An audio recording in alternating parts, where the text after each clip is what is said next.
Benvenute e benvenuti su podcast One Word Italiano. Il primo giorno di scuola ha sempre un sapore speciale, un po' di eccitazione, un po' di agitazione. È come un caffè bevuto troppo in fretta. Oggi per Chiara quello è il giorno. Ha cercato tutta la notte la parola giusta per dire zaino in italiano. Alla fine ha deciso di non portarlo. Ha infilato un quaderno nella borsa, ha messo il rossetto e si è detta: al massimo sorrido e annuisco. Dico sì con la testa. La scuola è nel centro storico di Cagliari, in un quartiere chiamato Marina, proprio davanti al porto. Chiara cammina per le vie colorate e arriva a scuola dopo 10 minuti di passeggiata. Entra in un bellissimo palazzo, prende l'ascensore e preme il pulsante per andare al quinto piano.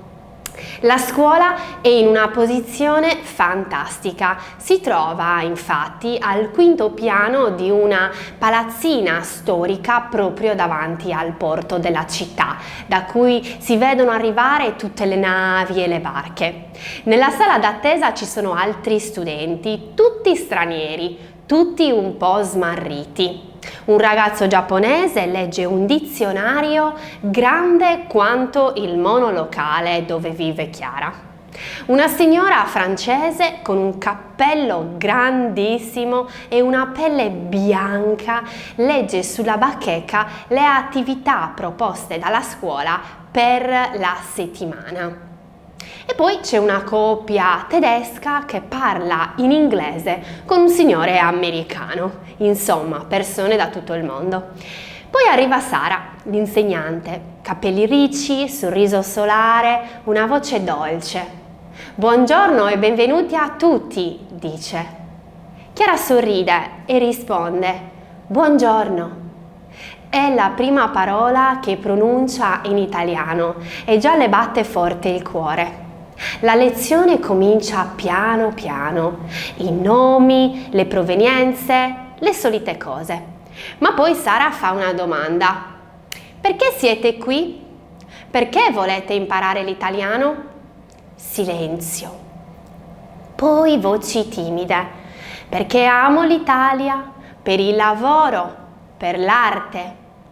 Chiara alza la mano e dice lentamente: per trovare me. Chiara, sì, brava, tu vuoi ritrovare te stessa, le tue origini. Insomma, tutti avete un ottimo motivo per essere qui. E allora, come diciamo in italiano, in bocca al lupo. Crepi il lupo, risponde Chiara nel silenzio generale della classe.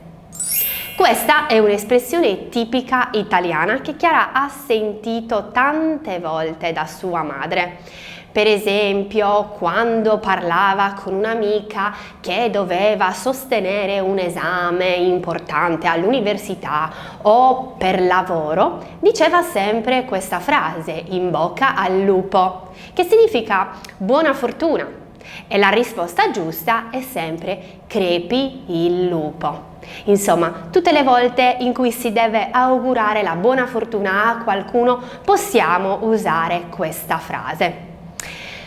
Intanto sono arrivate le 11 ed è tempo per la pausa caffè. Proprio sotto la scuola ci sono diversi bar in cui prendere un buon caffè. Finalmente è arrivato il momento per Chiara di bere il suo primo caffè italiano. Un espresso è quello vero. Non vedeva l'ora di provarlo. Lo beve tutto in un colpo. Ai ai! Errore gravissimo. È bollente, amaro, ma soprattutto ora è già finito.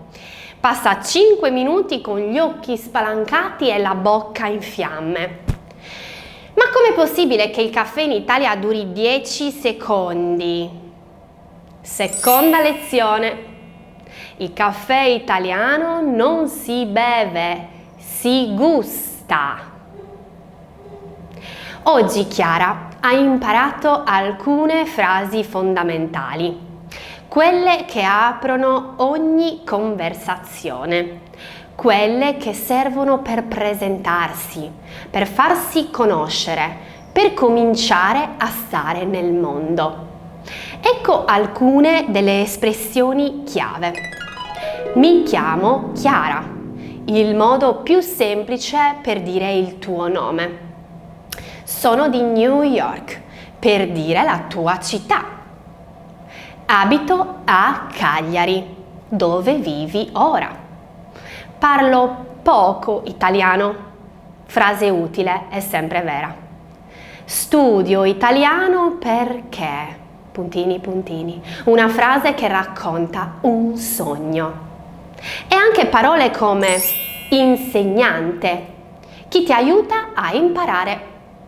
Classe, il luogo dove si impara insieme.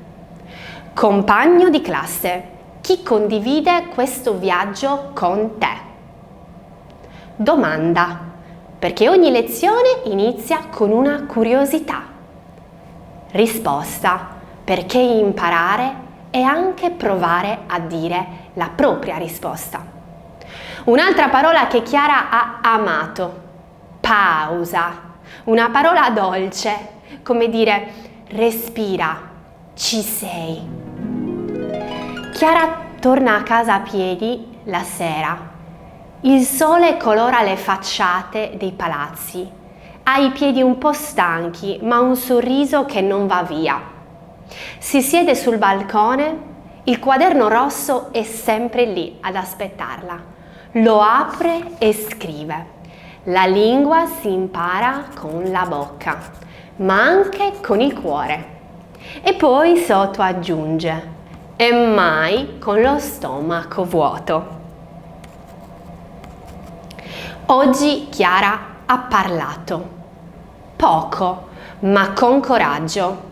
E a volte basta una parola, come buongiorno, per cambiare la giornata. Nel prossimo episodio, il primo giro in città organizzato dalla scuola. Chiara imparerà com'è bello perdersi tra le vie di Cagliari. Nel frattempo, anche tu prendi fiato, sorridi e impara qualcosa. E se puoi, scrivilo su un quaderno rosso.